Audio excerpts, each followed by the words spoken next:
బండి భగీరథ కేసుపై సిపిఐ నేత నారాయణ స్పందించారు. ఒక దెబ్బకు 3 పిట్టలుగా వ్యవస్థ ధ్వంసమైందని వ్యాఖ్యానించారు.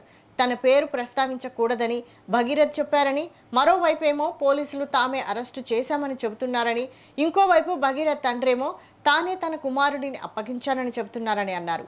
ఈ వ్యవహారంలో వ్యవస్థలు విఫలమయ్యాయని నారాయణ సంచలన వ్యాఖ్యలు చేశారు.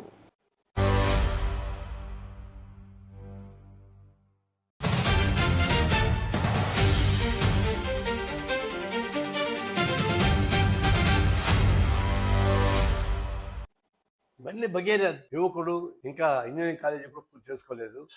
అలాంటి ఒక కుర్రవాడు ఉదంతం ఒక దెబ్బకు 3 పిట్టలు వ్యవస్థని ధ్వంసం చేసి పడేసి అతన్ని చేసిన తప్పుకి ఒకవైపున కేంద్ర ప్రభుత్వానికి బాధ్యత వహించేటువంటి బండి సంజయ్ కేంద్ర మంత్రి, ఆయన కుమారుడే ఈయన.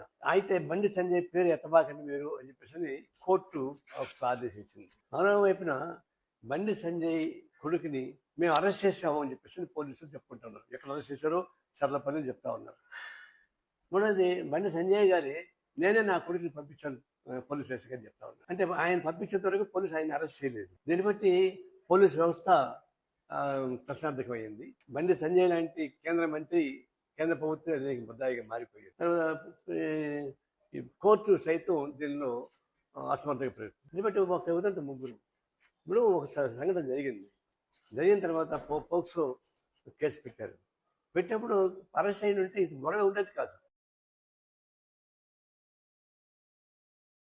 బండి భగీరథ్ యువకుడు, ఇంకా ఇంజనీరింగ్ కాలేజీ కూడా పూర్తి చేసుకోలేదు.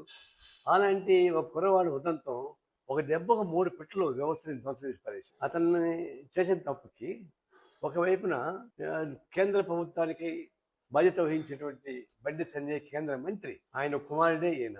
అయితే బండి సంజయ్ పేరు ఎత్తబాకండి మీరు అని చెప్పేసి కోర్టు ఆదేశించింది. మరోవైపున బండి సంజయ్ కొడుకుని మేము అరెస్ట్ చేసాము అని చెప్పేసి పోలీసులు చెప్పుకుంటున్నారు. ఎక్కడ అరెస్ట్ చేశారో చర్లపల్లి చెప్తా ఉన్నారు. మూడోది, బండి సంజయ్ గారి నేనే నా కొడుకుని పంపించాను పోలీస్ స్టేషన్కి అని చెప్తా ఉన్నారు. అంటే ఆయన పంపించేంత వరకు పోలీసు ఆయన అరెస్ట్ చేయలేదు. దీన్ని బట్టి పోలీస్ వ్యవస్థ ప్రశ్నార్థకమైంది. బండి సంజయ్ లాంటి కేంద్ర మంత్రి కేంద్ర ప్రభుత్వం ముద్దాయిగా మారిపోయింది. ఈ కోర్టు సైతం దీనిలో అసమర్థంగా ప్రయత్నం. దీన్ని బట్టి ఒక ఉదంతం ముగ్గురు. ఇప్పుడు ఒక సంఘటన జరిగిన తర్వాత పోక్సో కేసు పెట్టారు. పెట్టినప్పుడు అరెస్ట్ అయిన ఉంటే ఇది గొడవ ఉండేది కాదు.